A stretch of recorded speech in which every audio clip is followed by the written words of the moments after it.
Hey guys, it's Scott from motioncurrent.com, and today we're going to be talking about creating this awesome 3D logo spin. Super easy to do using the Motion Current creative engine. All you have to do is choose a color and plug in a logo and hit render. And this template is very awesome. You can use it in hundreds of different varieties, locations, social media. But for this example, let's talk a little bit about a sports scoreboard. Here's an image that we have of this beautiful scoreboard. Now, typically a scoreboard like this, especially for a pro or university type setting, is split up into zones or sections. Creating graphics, especially for scoreboards, is difficult because you have all these different zones and sizes and scaling and what's going to look good where and how is it going to look. We've been in the sign industry for over 20 years and we understand how difficult these situations can be, and we're here to make this easy and to make your signs look as good as possible. Use the creative engine and have confidence and make your screens look good. And let's talk about creating content for these zones, because it's often hard to create content for each of these aspect ratios and different resolutions. But using the creative engine, we can do this really easy and quick and get professional results. And it makes controlling a complex scoreboard system like this a piece of cake. It makes it look professional and can elevate your fan engagement, can bring in more sponsor dollars. And so let's head over to the creative engine and let's talk about this. Now here, let's go to the library and we're going to be editing this logo spin template. Now what we're going to be doing is we're going to be creating this for the side panels of our sports screen. Let's say that we're going to do one for a vertical portrait size and also for a square sponsor logo. So what we're going to do is we're going to, first of all, let's head over to our settings. Let's set up our displays. So let's say I have my main video jumbotron already set up with its pixel size, width, and height. And I want to set up my sponsor panel, which, let's say the square shape on the sides is going to be about 200 pixels by 200 pixels. Now let's say my vertical size is going to be about 400 pixels by 200 pixels for this example. I mean, you would obviously want to put in your exact and pixel sizes in order to get the results. We're just going to type vertical portrait here and we're going to put in 200 pixel width by 400 pixel tall, and we're going to save this. Now let's go back to the library and we're going to choose this logo spin again, and we're going to customize this. We're going to customize this template. And what we're going to call this, let's do the square logo sponsor first for this example. So let's call this logo sponsor square. And what we're going to do is we're going to choose let's choose our square sponsor size that we chose in our display settings. And then we're going to hit next.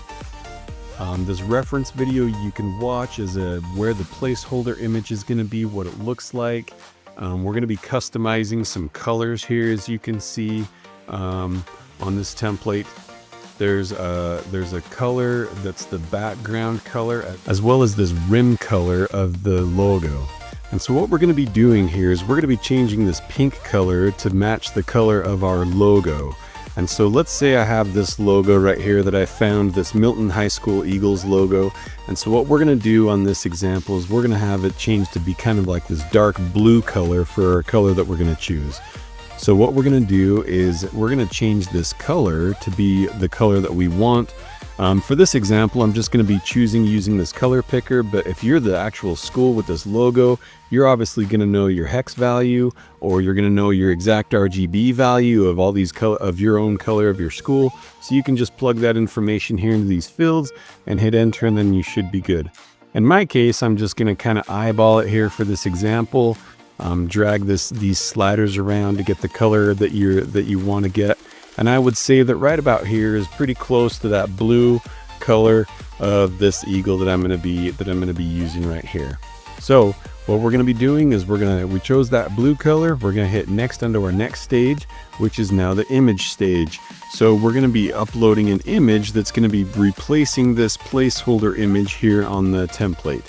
So what we're going to be doing is we're just going to drag and drop that image logo here onto our box. And once this is uploaded right here, what we're going to do is we're going to use this allows you to position and scale this logo here to fill this container as much as possible. You want to fill the container and make sure that the logo is as large as possible, but not bleeding off the edges. You don't want to have the logo look like this, because then it's going to be cropped in the actual template video that's actually rendered, and it's not going to look very good. So what we're going to do here is we're just going to scale this up until we get it to be in the right, about right there is where we want it to be for this example. So I'm going to hit apply on this image, and it's loaded, it's ready to go. So I'm going to hit next. And this is the review page where we have the summary of this information that we're going to be sending to the render cloud, and I'm going to hit submit. And now off this goes to the render cloud. And so as you can see, this is going to start rendering here on the render cloud. And while that's rendering, let's go back and let's also create this same thing, but instead of our square shape, let's create the portrait wing shape, the vertical shape, in case we wanted to, run logos in that aspect ratio instead of just the square. So it's super easy to do. Run through the same process again, or we can click on regenerate. If we choose regenerate, it simply saves our settings. I'm just going to name this portrait. Instead of our square size, let's choose our vertical portrait right here, and then we're going to hit next. Also, by regenerating, it saves our previous settings right here. So it saved our blue color. And so instead of having the default pink that's there, we can just have this saved blue color from last time. I'm just going to hit next, and we're going to upload this image again. Scale it to fit within the container so it looks correct, and we're going to hit apply image. And we're going to hit next. Here's the summary page. We're going to hit submit. And now off this one also goes to the render cloud. We're going to wait here for just a few minutes for these to be done rendering. Okay, and after just a few minutes, our rendering is finished, and we can preview them here. This is what they look like. This is our square sponsor shape logo that was going to go in the side wings.